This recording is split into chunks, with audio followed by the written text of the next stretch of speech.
رمضان کی فضیلت کیا ہے؟ آئیے حدیث سے جانتے ہیں۔ بسم اللہ الرحمن الرحیم۔ عن ابی ہریرہ قال قال رسول اللہ صلی اللہ علیہ وسلم اذا دخل رمضان فتحت ابواب السماء وفي رواية فتحت ابواب الجنة وغلقت ابواب جہنم وسلسلت الشیاطین وفي رواية فتحت ابواب الرحمہ، متفق علیہ۔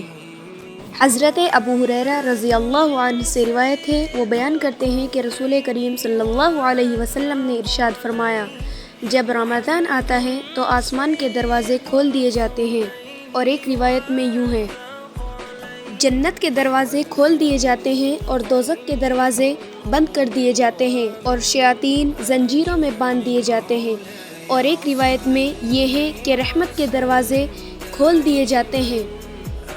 اس حدیث کو روایت کیا ہے امام بخاری اور مسلم رحمۃ اللہ علیہ نے۔